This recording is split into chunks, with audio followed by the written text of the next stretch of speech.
Hi guys, so for today's mini vlog, panibagong araw, panibagong ganap na naman ang nangyari sa buong maghapon. Just keep on watching! At syempre, ito na nga pala yung part 2 ng vlog natin dito at pupunta na nga kami sa entrance. At yes po, opo, kami pa rin po yung magkakasama dito, si Tita Marie, si Ate Jico, saka nga pala si Tita Beth, saka nga pala si Lolo Bong. Kaya ayun nga, hindi pa yata naliligo ang It's Emil Vlog nyo dito, kaya patingin-tingin na nga lang talaga kung mabango pa ba ako o hindi na.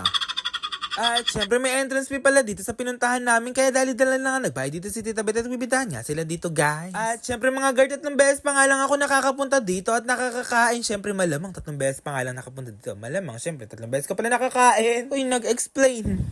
Ayun nga, dali-dali nga ako kinalabit ni Ate Jico dito. Picturean ko nga daw siya kasi nga guys, maganda nga daw yung view. At parang nasa floating restaurant nga pala kami dito kasi nga guys, may live band nga dyan sa taas. At hindi pa nga din kumakain ng It's Emil Vlog nyo dito kaya nagugutom na nga ang mga person for today's video.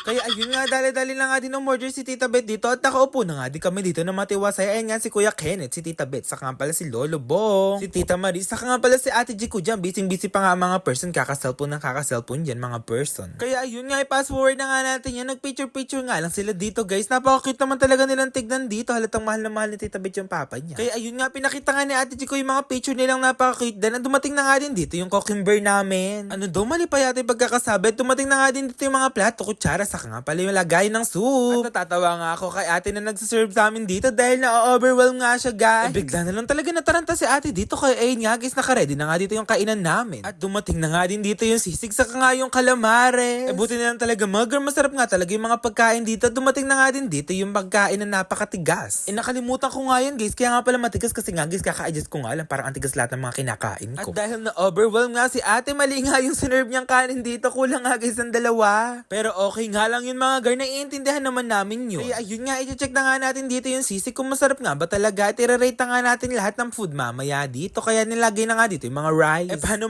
kasi mga girl, hindi wala pa nga akong first meal dito. Kaya ayun nga guys, masyado nang talaga yung pagkagutom ko dito. Kaya pagpasensya nyo na nga ang It's Emil Vlog nyo kung gutom na nga ako guys. Salamat nga pala kay Tita Beth dahil libre nga pala to ni Tita Beth. Kaya ayun nga guys, kumuha na nga din kami dito ng mga pagkain at ulam. Ano daw pagkain at ulam na mali na naman ng person dito sa pagbaboys over?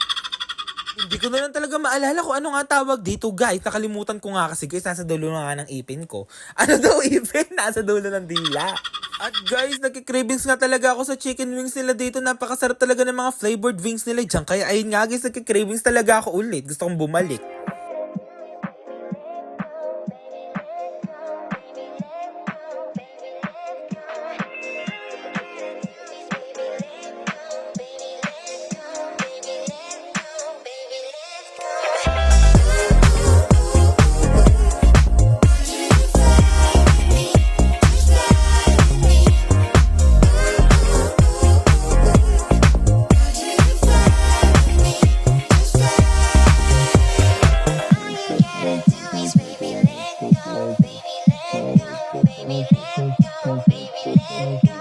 At syempre meron nga din palang kumanta dito sa haraman namin. At ayun nga guys, nakanonood nga dito sila Tita Beth. Napaka-cute naman kasi talaga, tignan ng 2 na yan. No? Ayun nga guys, natapos na nga kaming kumain dito kaya nag-picture-picture nga lang sila. Magkasyado na lang talaga yung pagkangiti ni Lolo Bong. Diyan, no? Napaka-cute naman talaga ng ngiti na yun. No? Napaka-priceless. Ganyan talaga yung ngiti na napakasarap talagang tignan at nakakahawa naman kasi talaga mga guys. Kaya ayun nga din sila Tita Beth nga din pala, nag-picture-picture nga din pala sila. Kaya ano pa mga gar, inaantay nyo, i-treat nyo na nga dito yung mga parents nyo. Ayain nyo na nga silang kumain sa labas o gumala. At wag natin kakalimutan pasahin nga yung mga parents and family natin at friends natin kasi nga guys, madalang na nga lang magkita-kita yung iba. Kaya ayun nga guys, i-treat nyo na nga yung mga parents nyo. Sign na nga to, napanood yung vlog ko. Sana nga nag-enjoy kayo. Yun lang guys, thank you for watching.